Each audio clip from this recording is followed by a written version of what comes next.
J.J. Abrams said, "You can't satisfy 2 generations of fans." Jon Favreau and Dave Filoni said, "Hold my beer." Then they proceeded to give us some of the best live-action Star Wars we've seen since the original trilogy. And finally, about a year later, Hasbro decided to give us some toys. So let's look over some of these figures from The Mandalorian.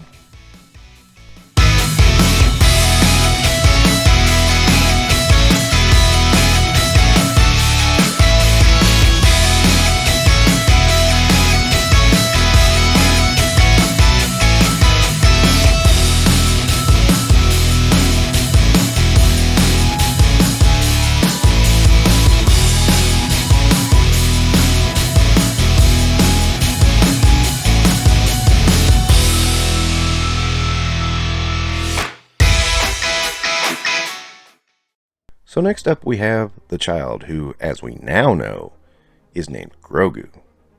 Poor guy. Still, he is technically probably the star of the show, let's face it. That's why everybody tunes in. They want to see Grogu.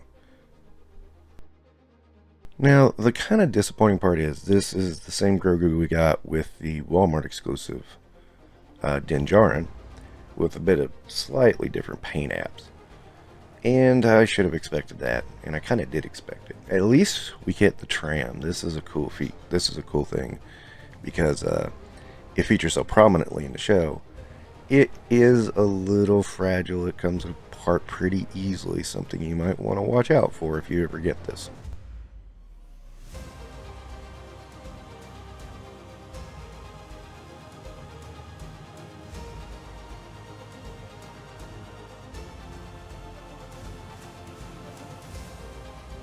So I'll give the child 4.5 stars. It's pretty good. The tram's worth it.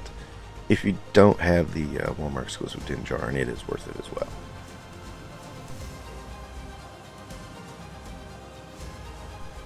And next we have the Offworld Jabbas. I don't quite understand that designation. I mean, they're Jawas. I don't understand.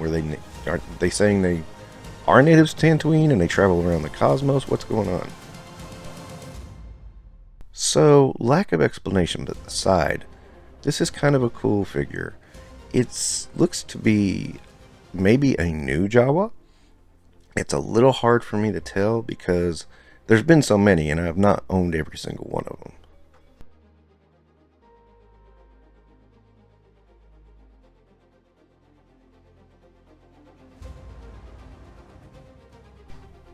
And so there's no real leg articulation in the knees.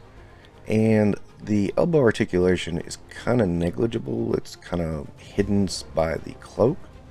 So, can't really give this one big marks for articulation. Still,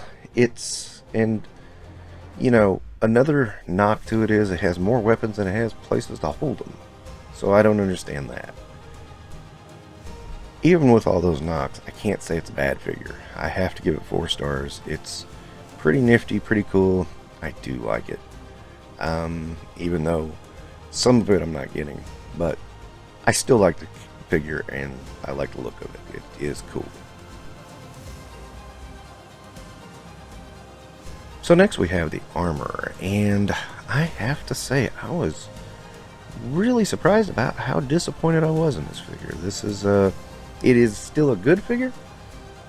Mainly how the figure cannot hold on to its own tools. And how the skirt that comes down really inhibits any kind of articulation.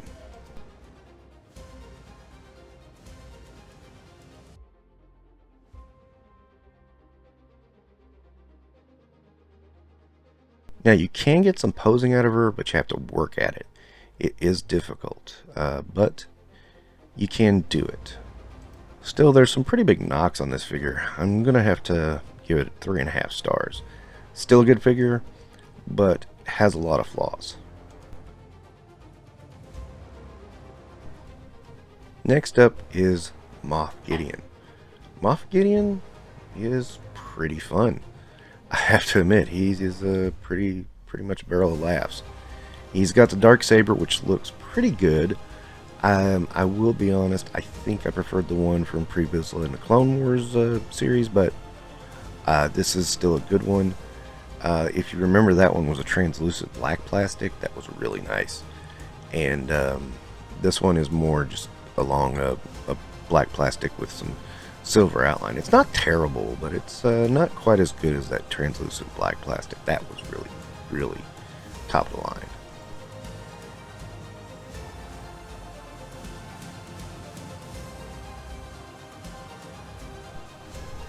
Now, Moff Gideon also has a cool cape. It is removable. And yet again, unfortunately, his plastic does inhibit his movement slightly. It's knock. I'm gonna have to give it 4 stars, even though I really like this figure. I think it's a really cool figure. I have to give it 4 stars for that knock and articulation. It's just too big of a knock not to knock something off of there.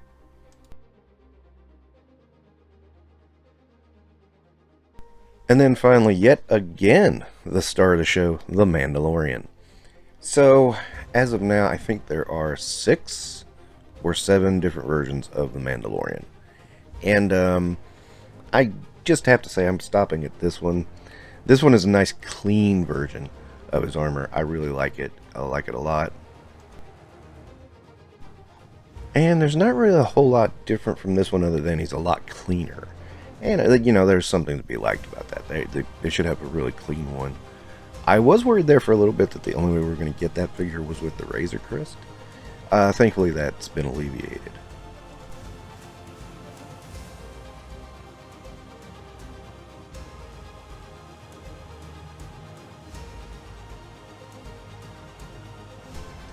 So there are going to be other shots at this figure, but I'm going to give this one 5 stars. It's great, it's wonderful, it's nice, it's a great representation of our favorite Mandalorian next to Boba Fett. Yeah, I say that in the Book of Boba Fett coming out and see what happens. Yeah, right. So that's going to wrap it up for Infinite Realms. Believe it or not, I've still got some more Star Wars figures to review. Then got a few more from Marvel Universe. And I got a few ideas for Marvel Universe that I'm going to try to pull off. But if you like any of this content, don't forget to like and subscribe. And we'll see you later.